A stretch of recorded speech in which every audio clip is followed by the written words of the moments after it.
Hello? Are you Will? Who wants to know?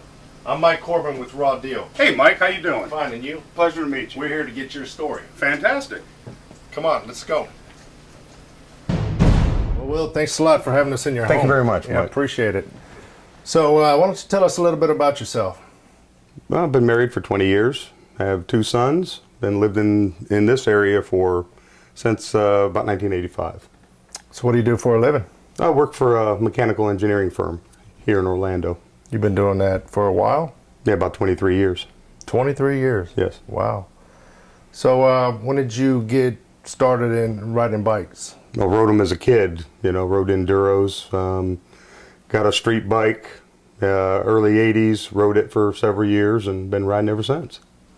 Well, this kind of leads to our story here. So you sent in a story about a bike situation you had with your brother? Yes, yeah, with my situation with my brother.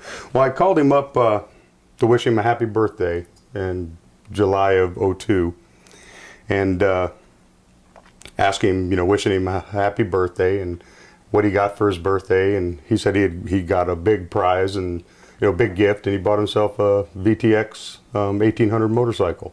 That's a Honda. A Honda, right. Yeah. And it was funny because he was working in Texas at the time, lived in Lawrenceburg, Indiana, and the bike he had bought in Charlotte, where we used to live, and where his family were, North Carolina. North Carolina, okay. And he said the bike was in Charlotte, but he had to get across country to pick it up. And half joking with him then, I said, well, I'll bring it to you, since I enjoyed the ride.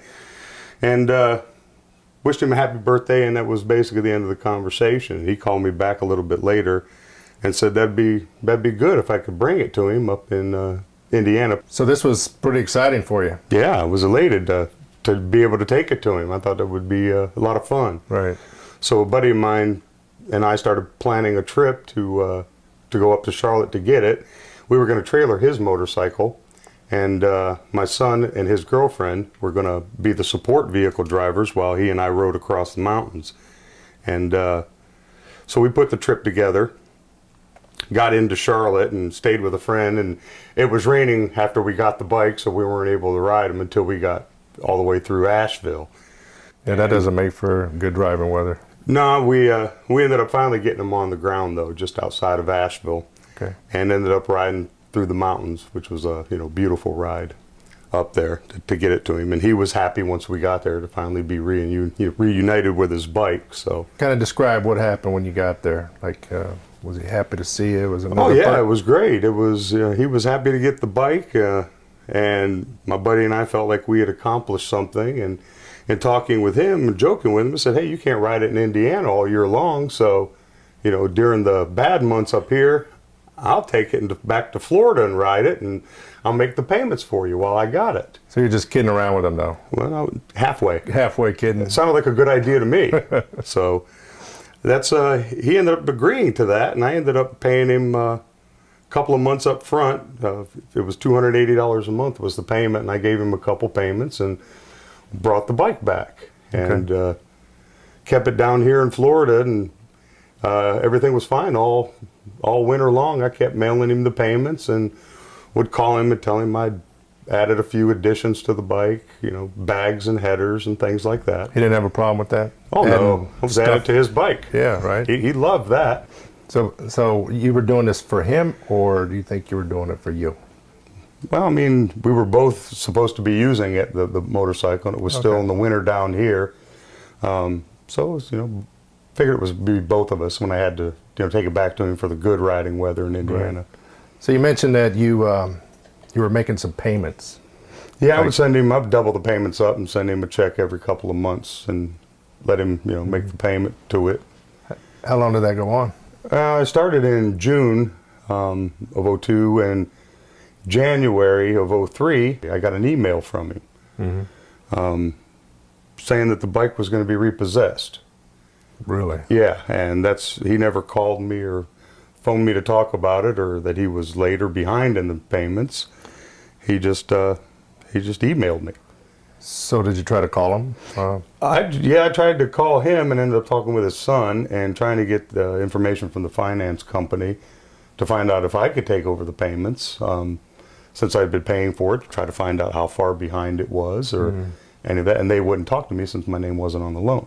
I'm just curious, if you were to email him, did you ask him those kind of questions like, hey, what happened, buddy? I've been making these payments for you. He ultimately told my son I should consider it renting the bike. Oh, so now you're renting the bike for $280 a month from him. Yeah, he said it was cheaper than buying one, so I should just consider it renting. And that's the first you ever heard of renting the bike. Yeah. What'd you think about that? I didn't like it. Of course not. So it's going to get repossessed.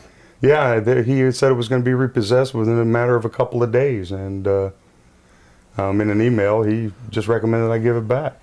So what did you do? I mean, you put all this extra stuff on the bike, like what, headers and other saddlebags and stuff? I called my son immediately, told him to start stripping that stuff off if it was going to be repossessed. I mean, In a matter of days, it was going to be gone. Oh, yeah. So immediately you started taking that stuff out. Stripping the bike, yeah. Wow, so how did that make you feel, taking all that stuff out? Well, I didn't have another motorcycle to put it on, so it felt bad. I'd made all the payments all this time, in good faith to my brother, thinking he was, making the payments on the bike, and he owned it, and Right. I was helping out. So obviously they came to repossess the bike, otherwise you wouldn't be telling us this story. Yeah, So they came and got it. tell me a little bit about that day. I wasn't here. I didn't want to be here. Okay. couldn't stand to be here. But my son was here when they came and got it, and they loaded it on a truck and took it away. Just like that, gone. Just like that. Yep, never heard anything more about that. So have you talked to your brother since? No, it was probably 2 years before I talked to him again. You're pretty... Yeah, I close. was pretty angry at him. I mean, I would have appreciated him calling and talking to me about it, or saying he was even behind to see if there was something I could do to help him out. Well, what do you think he was doing with all that money you were sending him? I don't know. I have no idea. As I said, I would have been happier to be able to help him out, if he was strapped for cash at the time, but I had no knowledge of it. So I take it like he just took the money that you were sending him each month, which was $280 a month, Yeah. and was maybe laughing on his way to the bank, or what do you think happened? I don't know. I still don't know. That's crazy. That's unbelievable. And this is your brother? Yeah, it's my brother. How much money total do you think you've got invested in this bike that they repossessed? Probably $4,000, a little more than $4,000. Over at $4 that- grand. Yeah, at that point. Boy, that's brotherly love for you, isn't it? That's a raw deal. That's a raw deal, I'll say. Well, listen, Will, we really appreciate you telling us your story. We wish you the best of luck. Well, I appreciate it. Thank you hope very you- much, Mike. Thank you. Hope you win the $1,000. Me too.